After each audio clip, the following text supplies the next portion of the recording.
Si Adelita se fuera con otro, la seguiría por tierra y por mar. Si por mar en un buque de guerra, si por tierra en un tren militar.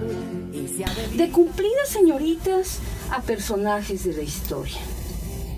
De muchachitas a las que había que proteger según el ideal decimonónico. Bueno, hasta Pancho Zarco decía que había que ser ilustrada, pero no tanto.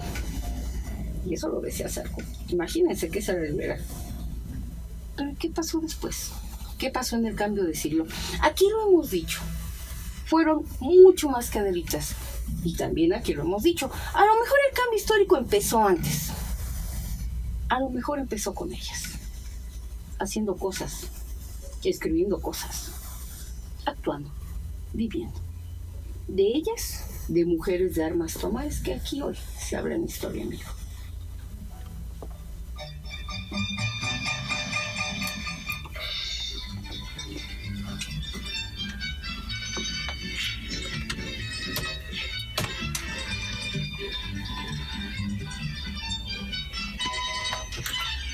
Bienvenidos. Estamos haciendo historia en vivo en Radio Ciudadana 660 de AM. Su participación ciudadana muy, pero muy importante. 5604-8229, 5604-7926, 01800-670-1680. Y para que tuiteen con la maestra Berta Hernández, @BertaHistoria.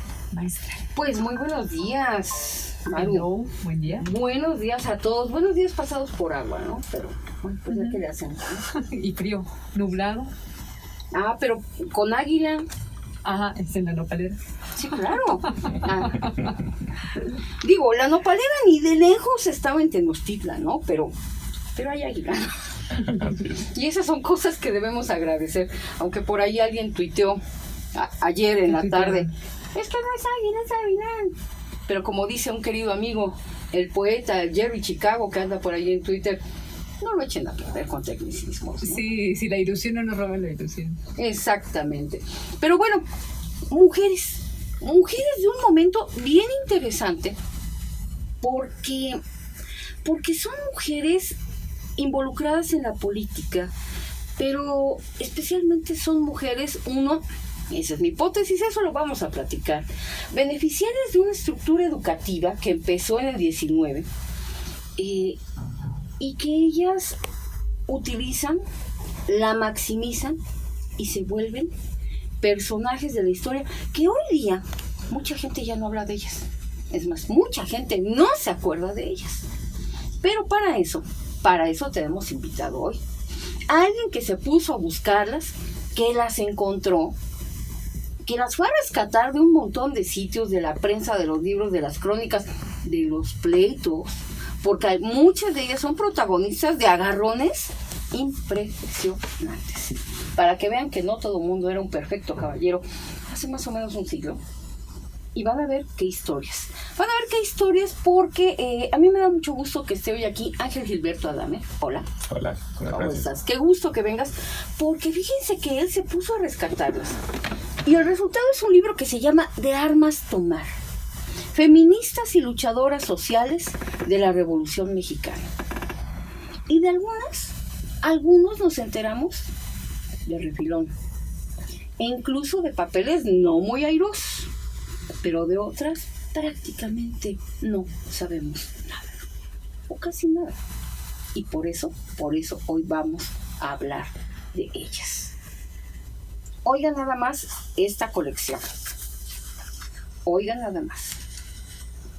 ¿Les suena Matilde Montoya? Claro, la primera médica mexicana. Pero, ¿y qué pasa cuando empezamos a hablar de María Arias Bernal?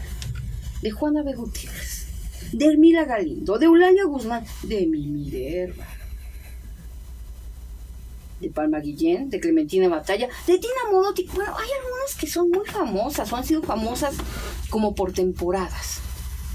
Pero de otras, apenas una pizquita. Mimi Derba. O sea, sabemos que Mimi Derba era actriz. Sí, pero Mimi Derba era otra liga. No era nomás una actriz. Hermila Galindo. Estamos en un momento en el que incluso algunas de estas mujeres ya han aparecido en la televisión, en las teleseries, pero con tan escasa fortuna que no ha habido tiempo para hablar realmente de ellas. Pero de eso vamos a estar hablando hoy aquí en Historia en Vivo. De modo que échenos un grito, échenos un tweet. Van a ver qué mujeres. Algunos se van a acordar, otros hasta las conocieron así como de rebote por referencia familiar. Van a ver qué historias. Pero para empezar, Ángel Gilberto Adame, ¿por qué irse a rescatar a estas mujeres? Bueno, de entrada, gracias por la invitación. Es un honor, un placer estar por aquí. Soy quizá el arranque de eso, soy un curioso, soy un chismoso, un metiche y soy un apasionado de los archivos. Ya tengo 2 ejercicios previos de libros que han salido en función de descubrimientos, como bien lo dices, Berta, de la prensa, también aquí hay mucha historia oral, encontrar familia que me platica historias. Y me pasó en una investigación previa, en particular de la llamada generación de 1915, estudiantes de la Escuela Nacional de Jurisprudencia, que frente a los grandes nombres que participaron, todos ellos discípulos de Antonio Caso, Vicente Lombardo Toledano, Manuel Gómez Morín, Alfonso Caso, el arqueólogo, de repente me empecé a encontrar algún nombre de una mujer. Yo pensé, ¿qué carambas hacía una mujer en una entrada? Pues ya me imagino, pretender entrar a la universidad en 1915, el ambiente o la aceptación ha de haber sido muy complicado, pero además quizá en el periodo más complicado de la historia de la Ciudad de México. 1915, las crónicas cuentan que las clases se suspendían porque entraban los caballos de los zapatistas, luego salían y entraban los villistas, y ahí estaban 1 o 2 mujeres tomando clases. Me intrigó muchísimo. Empecé a documentar su vida, en particular hablando de estas 2 mujeres. Son 2, que es Clementina Batalla, la que después fue además esposa de Narciso Bassols, otro miembro muy destacado de esa generación de 1915. Y luego me encontré una lideresa estudiantil muy, muy destacada que fue Adelaida Argüelles. Empecé a encontrar historias de su vida y me encontré con vidas que me llamaron muchísimo la atención. Y de ahí me entró la curiosidad, pues ¿quiénes más de mujeres habrán estado en situaciones similares?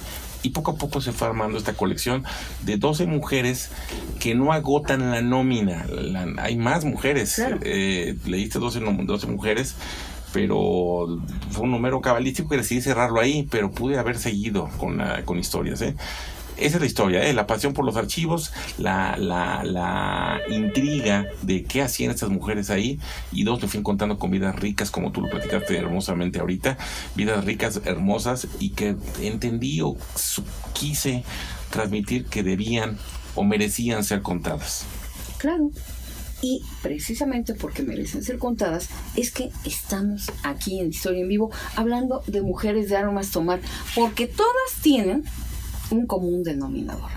Tienen lo que algunos llamarían carácter y tienen otra cosa muy importante, que es valor. Valor que se manifiesta en decir, yo quiero ser médico, en un momento en que ni de lejos a alguien se le había ocurrido que una mujer pudiera estudiar medicina. No, era una herejía. En un momento en que ni de lejos se les ocurre que haya un destino para las mujeres más allá de ser, de desempeñar el muy noble trabajo de maestra. O sea, se podía ser maestra, pero párale de contar. Y maestra para enseñar a niñas, maestras, sí. Señoritas, solo eso. Claro. ¿Y luego qué empezó a ocurrir? Es esta coyuntura del cambio de siglo con algunas otras cosas lo que nos va a permitir empezar a entender a estas mujeres. Vámonos corriendo un corte y volvemos a platicar con Ángel Gilberto Adame. Estamos haciendo Historia en Vivo, 5604-8229, 5604-7926, 01800-670-1680 de Radio Ciudadana, @Berta Historia, 10:16. Algunas de estas señoras las conozco un poquito. También algunas las conocí y algunas sí las descubrí totalmente. No, claro. Pero es que además aquí hay como que hay 2 generaciones por lo menos, ¿no? Sí. Estas, las del siglo XIX clavadas, Claro. Y luego las otras que empiezan como que despegan agarradas a esta estructura del XIX, pero ahorita lo vamos lo vamos a platicar. Precisamente el otro día un amigo me estaba diciendo que él no sabía nada de Palma Guillén y parece que estaban emparentados. Y es un personaje muy olvidado. Yo creo que es gran parte de lo que hizo Vasconcelos. Ha sido minimizado el papel de Palma, ¿no? Y bueno, la relación que tuvo con Gabriela Mistral a mí se me hace interesantísima, digna hasta de película. Claro. @Berta Historia para que tuiteen con la maestra Berta Hernández, y en los teléfonos que ya están muy activos, 5604-8229, 5604-7926, 01800-670-1680. ¿Qué escuchamos, maestra? Bueno, ahorita desde luego estamos escuchando un clásico, la Adelita, precisamente porque aquí toda la vida hemos sostenido que las mujeres de esta época son muchísimo más que Adelita. Y por cierto, Herédira, que está aquí ya puestísima en Twitter, me preguntaba por la música introductoria. Bueno, empezamos con el Guateque de Ponce, que es una pieza deliciosa, pero luego nos fuimos a escuchar la típica, que es muy mona. Pero bueno, Ángel Gilberto, empezar por la primer médica mexicana, una mujer claramente decimonónica, que se hace médica en un mundo donde ni siquiera hay estructura educativa predominante o extendida para mujeres. ¿Por qué ese es tu punto de partida? Creo que me marca el gran rompimiento. Sí, creo que en este libro hay dos generaciones y la primera generación está representada, como bien lo dices, con Matilde Montoya. Matilde se me hace un personaje admirable en todos los sentidos, porque no había ningún antecedente previo, no solo de una médica, de una mujer tratando de ingresar a la universidad. Claro. En ese entonces no había universidades, escuelas profesionales. Es el primer antecedente de una mujer y en una carrera típicamente de hombres. La mujer en el tema médico, la participación que tenía era ser partera, es decir, algo fuera del reconocimiento médico. Partera era un oficio. Un oficio, así es. Y la valentía de Matilde, el hecho de decidir estudiar en la Escuela Nacional de Medicina en ese momento, contra la oposición de tanto sus familias, de sus alumnos, de los maestros que así le ponían traba tras traba para que no avanzara el procedimiento. Yo al leer los periódicos de la época, era tal el escándalo. Imagínense, es decir, que en los periódicos se daba cuenta del avance educativo de Matilde. Es decir, literalmente la veían como un fenómeno en la época. Y, adelantando un poquito la historia, si no interviene Porfirio Díaz, no la dejan recibirse. Claro. Entonces, a mí se me hace un personaje increíble. Es decir, porque tú utilizaste dos adjetivos para estas mujeres. Yo diría uno más: la rebeldía, el decir, a mí no me dicen no, sí se puede.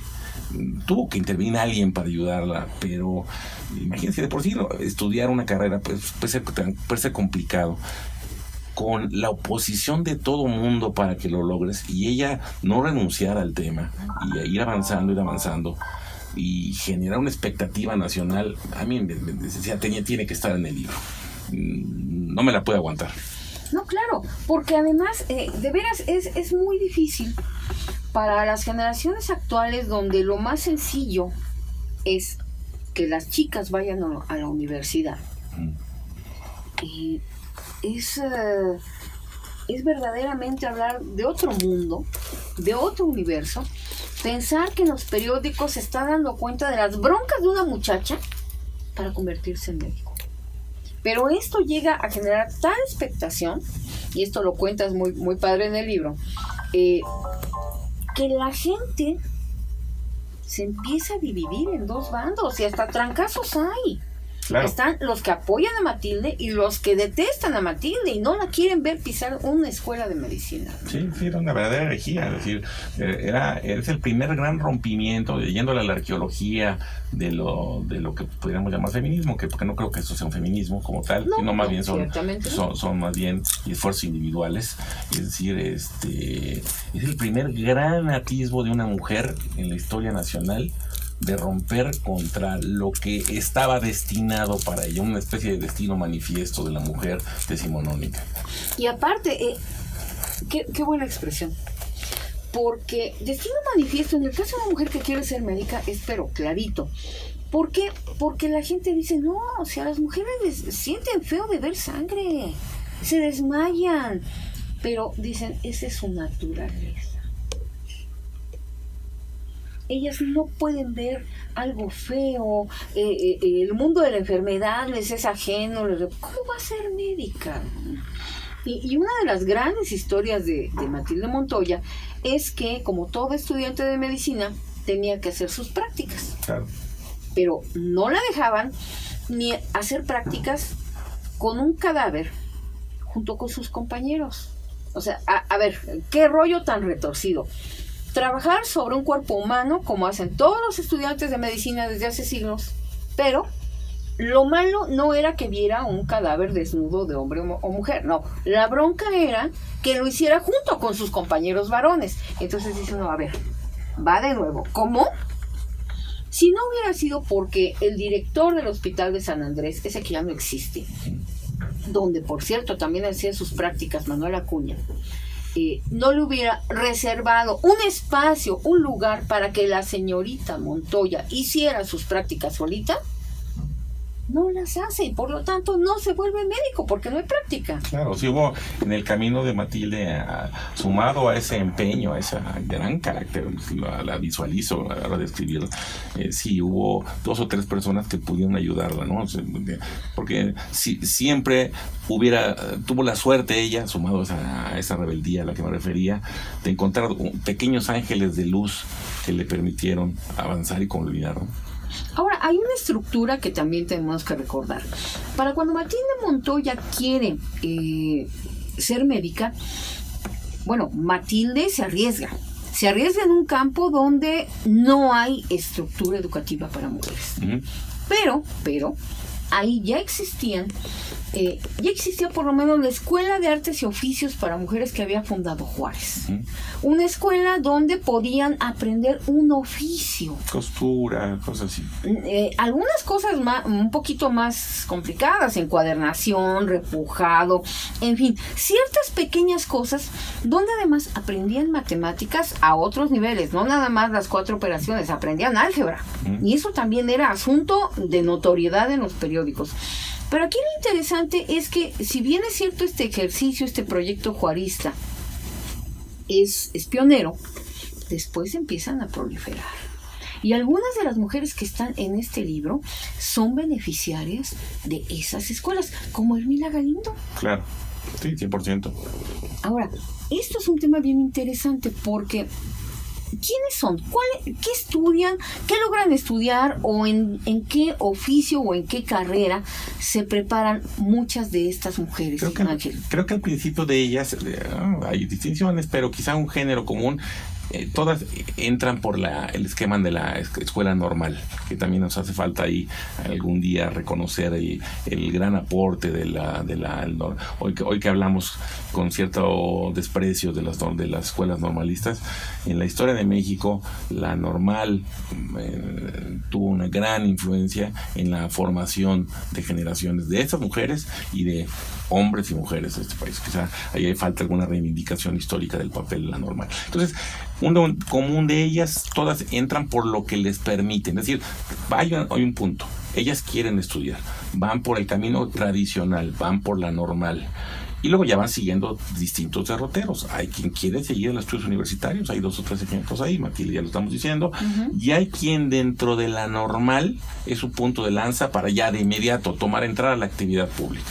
Que finalmente es lo que les interesa. A lo mejor sí querían ser maestras, pero como que la visión del mundo es más amplia, ¿no? Así es, sí, es decir, cumplen el requisito, pero les queda chico lo que lograron. Necesitan algo más, necesitan más caminos para encontrar las expresiones que ellas necesitan dar. Y regreso a Hermila Galindo porque en la serie que Televisa hizo en el centenario de la Revolución, ahí ya aparece Hermila Galindo. Sí, qué bueno. Pero aparece 3 segundos y claro. Nadie sabe quién es. ¿Por qué? Pues porque es la secretaria de Carranza, ¿no? Es una injusticia y recordando el centenario de la Constitución, lo venía diciendo en varios foros. Llevamos todo este año celebrando los 100 años de nuestra Constitución, ya que se haya pasado el festejo. y ve uno las fotos de los constituyentes, todos muy serios, etcétera, etcétera, y no le dedicamos un solo espacio a Hermila Galindo, que es una de las, en mi opinión, de las grandes precursoras de la Constitución del 17. Ella está desde antes, en 1915, es una de las ideólogas de la ley de divorcio de Veracruz, es decir, para que no sea abogado, antes de 1915, cuando una pareja ya no quería estar junta, no le quedaba otra más que aguantarse. El matrimonio era de por vida. En 1914, finales de 14, principios de 15, Carranza expide un decreto en Veracruz decretando la posibilidad de que haya divorcio, para que uno se pueda volver a casar. Atrás de toda esta ideología está la influencia importante de Hermila Galindo. Y dos, en el proyecto original del 17 también hay ideas de Hermila. Hermila es una de las grandes sufragistas mexicanas. Desde 1917 Hermila ya está proponiendo que en el proyecto de Constitución se le conceda el voto a la mujer. No lo logró, se logró hasta unos casi 40 años después. Me llama la atención que no, en estos esfuerzos oficiales de recordar los 100 años de nuestra Constitución, no le hayamos dedicado un espacio a Hermila. Claro, y aquí también volvemos al tema formativo, porque Hermila Galindo no era maestra, entró por otro lado. Ella era de Chihuahua, entra a una de estas escuelas de artes y oficios y estudia algo que tampoco es una profesión, que también es un oficio, pero es un oficio megamoderno para la época: mecanografía y taquigrafía. Eso que ahora ya tampoco estudian en las secundarias, pero algunos que hicimos secundaria llevábamos un taller que se llamaba taquimecanografía. Sí, esto es la razón. Y lo puede tomar, y puede uno tomarlo, también los hombres. Claro. Hoy tratar de conseguir a una persona que sepa taquimecanografía es imposible. Cuando uno entrevista o platica con niñas que quieren ser secretarias, y les pregunta, ¿uno sabe taquimecanografía? ¿De qué me está usted hablando? Cuando eso era muy común, ¿no? Claro. Y es una herramienta muy útil, yo la sigo considerando, sí. Claro, y esto es muy interesante, porque no solo Hermila, alguna otra, estoy pensando en otra que también sale en aquella serie, Soledad González, que fue secretaria bueno, ahí aparece como secretaria de calles, pero fue secretaria de Obregón, y fue de las primeras taquígrafas de Madero. O sea, son mujeres que abrazan un oficio muy moderno para la época, pero que evidentemente les abre un mundo mucho más allá del mero aprendizaje mecánico de la taquigrafía o de la mecanografía. Sí, trascienden su oficio y se involucran en las tomas de decisiones como consejeras o aportando ideas, ¿no? Exactamente. Y vamos a seguir hablando de estas mujeres regresando del corte. Mujeres de armas tomar, @Berta Historia y comunícate 5604-8229, 5604-7926, 01800-670-1680, 1031. Estamos haciendo historia en vivo, 5604-8229, 5604-7926, 01800-670-1680 y @Berta Historia para que te quedes con la maestra Berta Hernández. Y muchas llamadas como esta que está ahorita entrando. Ya tenemos por aquí, dice Elizabeth Solórzano de Izcali, en Ecatepec: trabajar en archivos es una labor en solitario que no es espectacular, pero rescata lo que tiene un riesgo de perderse. Encuentra uno oro, querida Elizabeth, oro. Mimi Derba no fue nada más una actriz, sino que fue pionera del cine mudo, también fue productora. ¿Podrían hablar más sobre ella? Claro que sí. No hay que olvidar que en la época sus admiradores decían de Mimi Derba, había un versito: Mimi Derba, 3 partes de Afrodita y una de Minerva. Así es. Daniel Gutiérrez de Coyoacán: ¿qué referencia tienen sobre una mujer que fue soldadera en la tropa de Villa y después fue amante de Al Capone y después hizo una casa de citas conocida como Lola la... Ay, perdón, no. Lola la Chata. La Chata. Habría que buscar esta historia y habría que averiguar cómo fue a dar allá, si es que existió. Claro. Ramón Rojas de Coyoacán: siempre escucho a la maestra Berta Hernández, saludos al invitado. Y Lisbeth Dávila: ya estoy en la historia. Ah, qué bueno que está en la historia.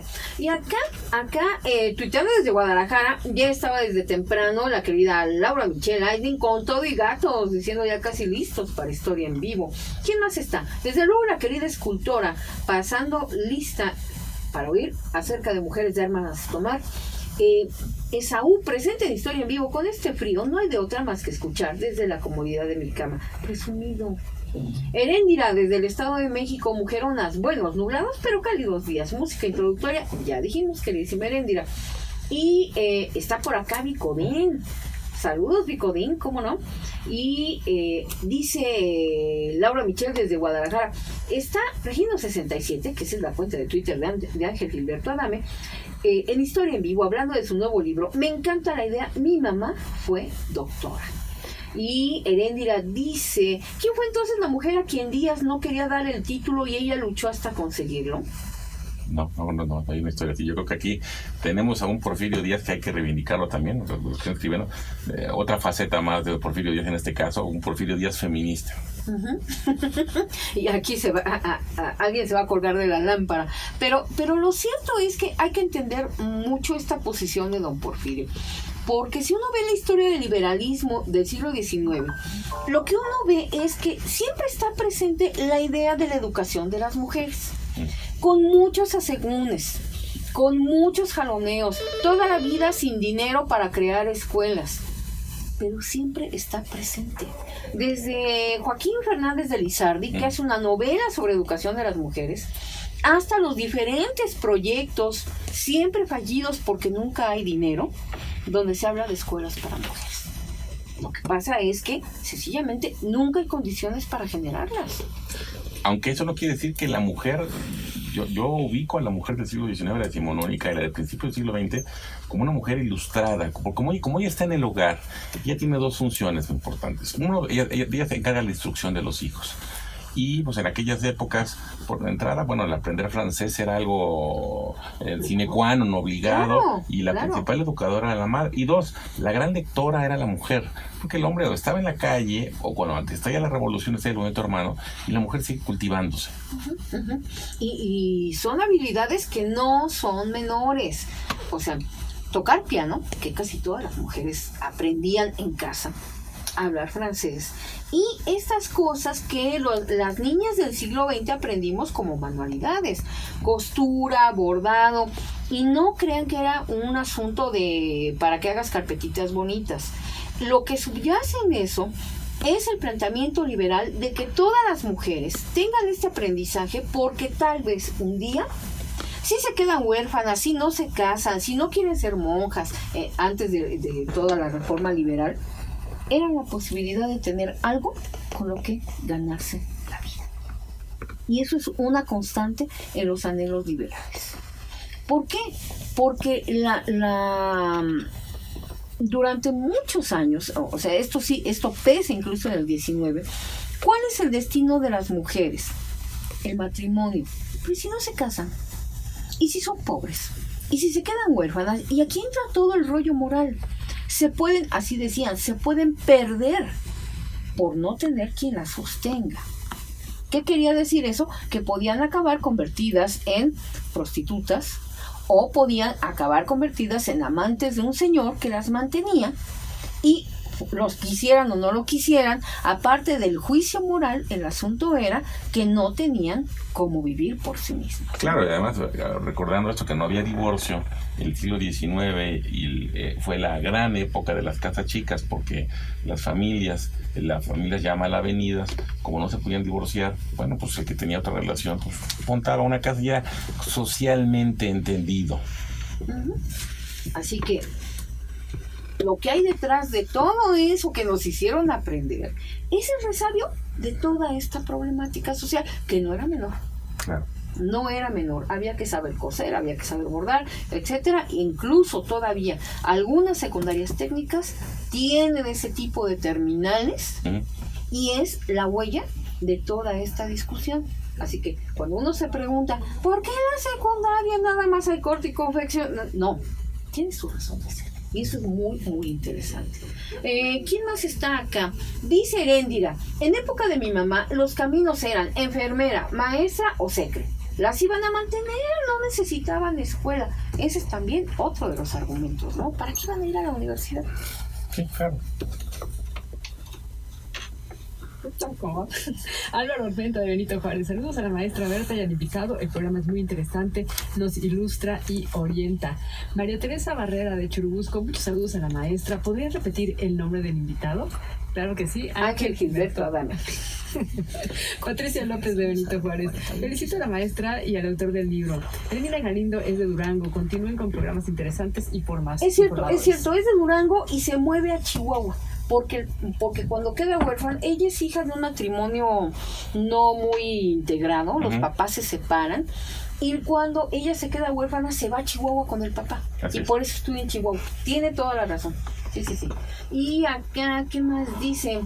De la primaria, dice Herendia, salían tan chipocles que podían laborar como maestras. Bueno, ya habría que ver, ¿no? Habría que ver. ¿Qué más dice acá? Manda muchos saludos y ronroneos la querida Aileen, que está acompañada de la tropa felina. Dice, fíjense, dice Saúl, y en su momento a mí se me hacía difícil trabajar y estudiar. Qué admirables mujeres. Bueno, son admirables por muchas razones, pero volvamos a la mirada a algunas de estas otras mujeres. Porque la coyuntura de la revolución maderista las involucra y las hace militantes. Así es. Y la mayor parte de ellas hacen activismo, militan, se enfrentan al aparato porfirista, se enfrentan después al huertismo, y aquí está la gran paradoja. Son revolucionarias y nunca consiguen el voto femenino. Ese es quizá la gran derrota de estas mujeres, porque el tema sí está campeando entre ellas, y dos en particular están hablando de ellas. Juana B. Gutiérrez, una decana del periodismo mexicano, que ya platicaremos hace tiempo de los pleitos con los Flores Magón, que son épicos. Es impresionante. Hablando de esos Antones de la Revolución, bueno, leer esas cartas con los Flores Magón son terribles. Y Hermina Galindo, respectivamente, están hablando de eso. No lo consiguió, la sociedad no se los permitió, porque era una época en la que el voto, se discutían dos cosas. En la Constitución del 57 se decía que solo podían votar las personas que supieran leer y escribir.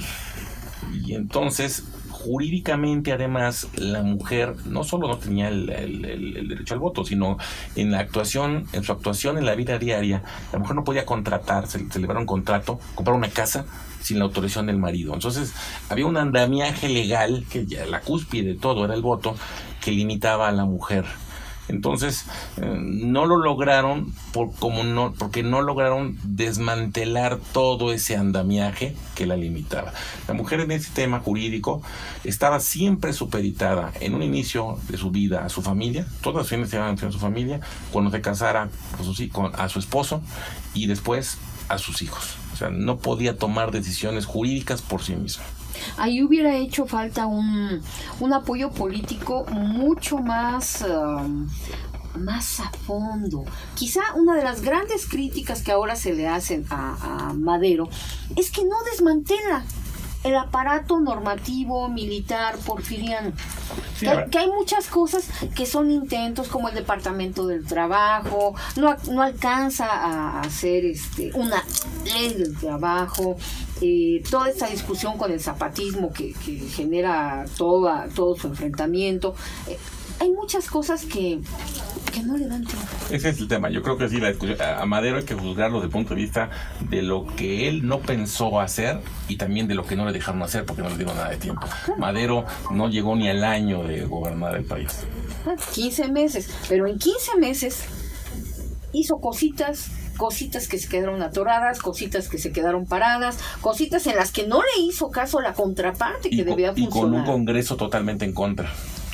Estaba el famoso cuadrilátero que día tras día con una prensa en contra lo tundían, era muy complicado. Entonces, plantearse reformar Código Civil, ese tipo de cosas, cuando el tema era apenas echar a andar la hacienda pública, construir el país, pues era muy complicado, ¿no? Corramos un corte, vamos a recta final, pero esto está funcionando. 5604-8229-5604-7926-01800-670-1680 @ Berta Historia. Estamos haciendo Historia en Vivo. Y día emboletaron a Porfirio. Don Porfirio Díaz, oiga, don Porfis, en Historia en Vivo, el autor Regino 67 lo pone como protofeminista. Responda. Pedro nunca responde. Yo lo conozco a Pedro. Pedro nunca responde. Don Pepe Fonseca, que tiene 80 años. El entorno social para la mujer está hoy a años luz del contexto social de aquellas mujeres. Avanzamos. Lento, pero avanzamos. Claro.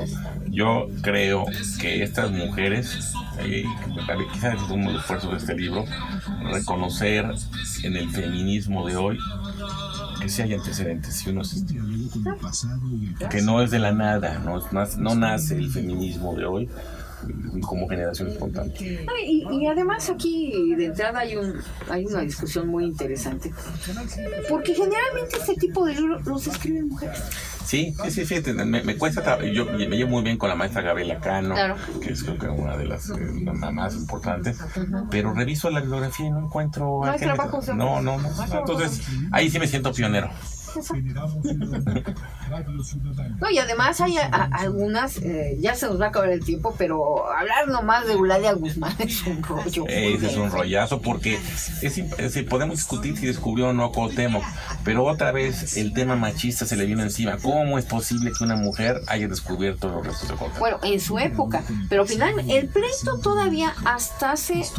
En 10-11, Salvador Rueda, de allá del Castillo, hace un artículo porque él estuvo metido en el segundo dictamen. Dice, pues se equivocó la señora, pero ¿por qué tenemos que estar agarrados nada más de una de las cosas que hizo Eulalia Guzmán cuando ya era una señora mayor en aquel momento? Totalmente de acuerdo. Para mí, con el conocimiento de causa, los grandes dos grandes arqueólogos de México en ese orden, sería Eulalia, Alfonso Caso, Eulalia Guzmán. Vamos rápido, porque tengo que decir algo de lo que está sonando. Oye. Qué bueno. 5604-8229, 5604-7926, 01800-670-1680, @Berta Historia. ¿Y qué es esto, maestra? Pues es una canción maravillosa. Yo digo que es de lo mejor que ha escrito ese querido amigo de Historia en Vivo, que es Guillermo Zapata, el caudillo del son. Lo dijo Mancera, que es una canción que compuso hace la friolera de 4 años, cuando estaba rudísimo el aluvión de críticas y presiones por el daño al caballito. Y hay que decir que esta semana estamos contentos porque finalmente acabó la restauración. Hay ahorita un debate acerca de que si estuvo bien, si no estuvo bien, que qué color, que por qué ese color. Vamos a hacer un programa para hablar del tema. Pero lo que importa es que el caballito está bien.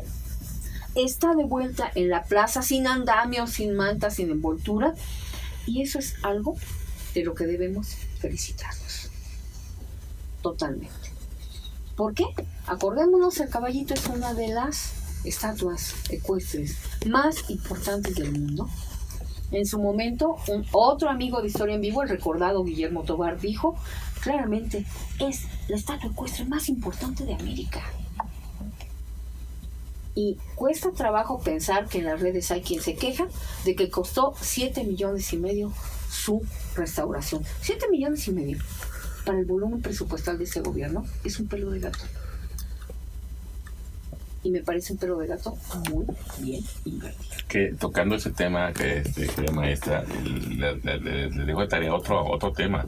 Las estatuas del Paseo de la Reforma se las están robando. Les comento que hay una desaparecida, la de ¿cierto? Rafael Lucio. Por ahí tengo la idea de... Se robaron la del doctor Lucio. El doctor Lucio. Y por ahí alguien me platicaba de cierto político priista que presumía que en su casa, en un gran jardín, jarrones del Paseo de la Reforma, que se los llevaba a su casa. Hay que buscarlo. ¿Por qué? Porque otra vez, ese es patrimonio de a de veras. Yo personalmente creo que esta discusión sobre el Paseo de la Reforma es muy ociosa.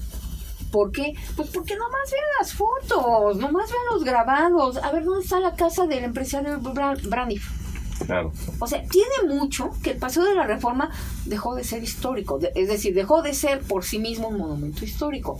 Pero dentro sí hay cosas, como las estatuas de Reforma y muchas otras cosas que deberíamos de ver en dónde andan. Y es un símbolo de identidad. Uno ve las grandes capitales del mundo y tienen una gran avenida que las identifica, y además ve las fotos en el tiempo y no cambian.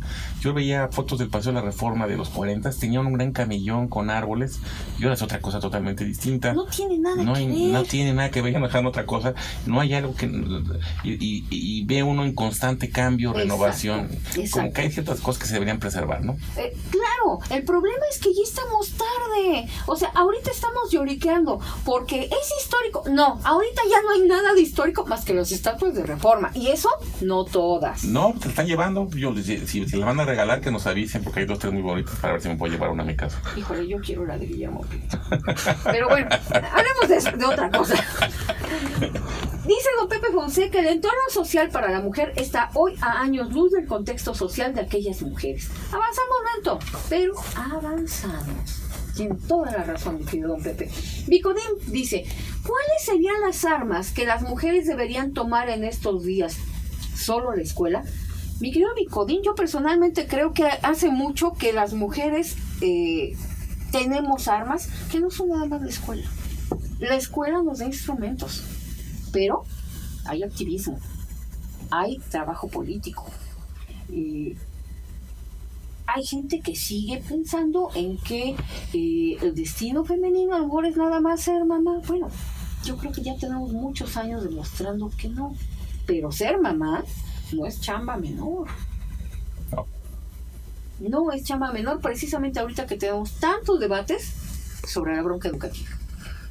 Te voy a dar un dato. Yo creo que uno de los grandes avances de la mujer de hoy frente a estas mujeres decimonónicas o revolucionarias es el romper el andamiaje jurídico. Es decir, hoy me cuesta trabajo encontrar una norma jurídica que per se discrimina a la mujer. Acá está un gran avance. En lo social nos les falta muchísimo. Siempre, si tengo la oportunidad, lo suelto, a ver si me hacen caso. El reconocimiento civil más importante que se le puede dar a una mujer en este país, a una mujer mexicana, a un hombre mexicano o mujer mexicana, se llama la medalla Belisario Domínguez. Hace más de 30 años que no se las quieren dar. Han preferido dárselas a muertos antes de dársela a una mujer. Claro. Ahí le suelto una a las feministas recalcitrantes. Y han sido, el Senado mexicano al día de hoy no se la quiso dar a Rosario Castellanos, no se la ha querido dar a Elena Poniatowska, no se la ha querido dar a Ifigenia Martínez, y puedo dar más nombres de a quién no se la han querido dar, prefieren dársela a muertos antes de dársela a una mujer. Claro. Acá ya está muerto de la risa Saúl, dice, ya se están repartiendo Reforma en historia del vivo. Oye, la están regalando. Oye. Bueno, otro día hablamos de eso. Pero a ver, estamos en la recta final. Ángel Gilberto Adame, autor de Mujeres de Armas Tomar. Bueno, de Armas Tomar. Feministas y luchadoras sociales de la Revolución Mexicana. ¿De quién más hablamos en estos últimos minutos? Híjole, es que todas son interesantísimas. Sí, yo me enamoré de cada una de ellas. Luego me pregunta que con cuál me quedo. Bueno, me quedo con todas. Te platico rápido de una, a María Arias Bernal, porque es un ejemplo, hablando de maestras normalistas.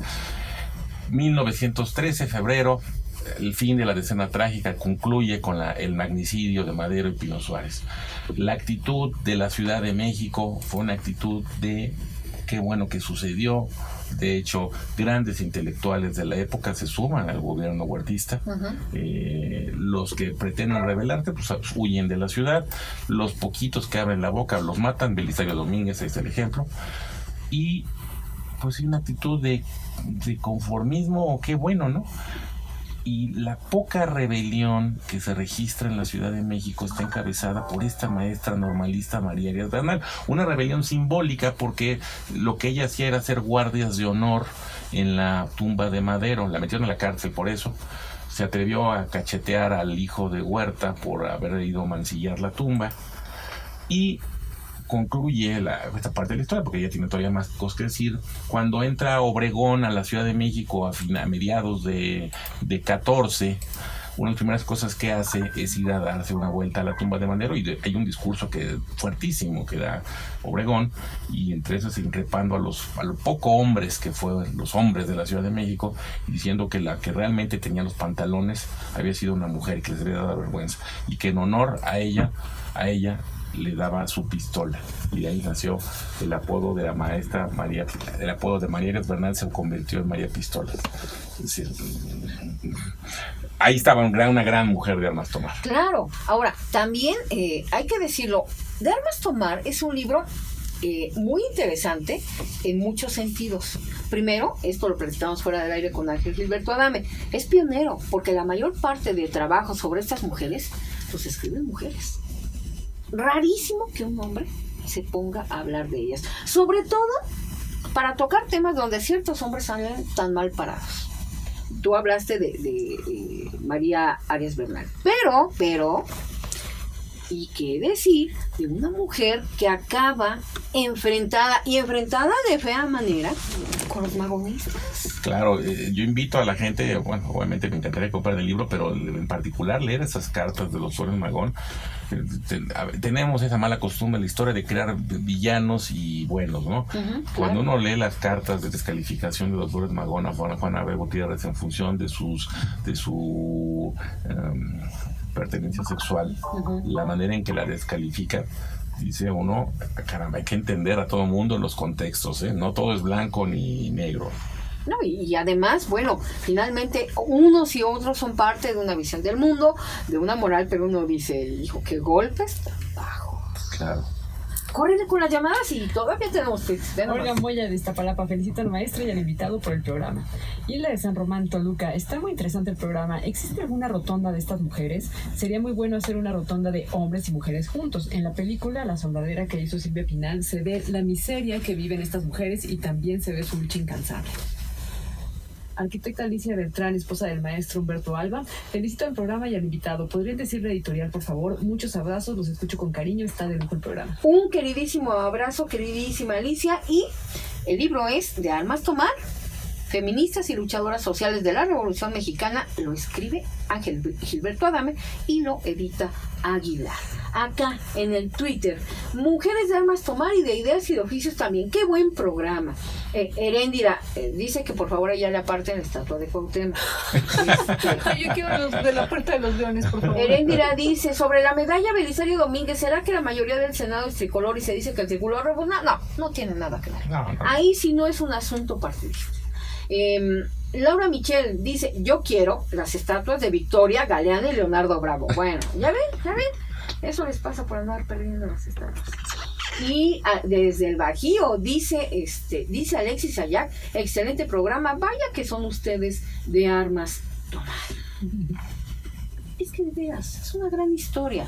Historias de mujeres que de veras hay que irlas a sacar de la prensa, porque no todas son ya objeto de los libros de historia. Quien hablaba, contestándole un poco a la persona que hablaba de la rotonda, pues voy a dar un dato que también que a mí me llama la atención y me indigna. Y en la colonia de los Doctores no existe una calle Motil Montoya.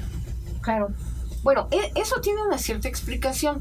La colonia de los Doctores se empieza a crear en 1880 y tantos, precisamente en la efervescencia de la discusión sobre Matilde Montoya.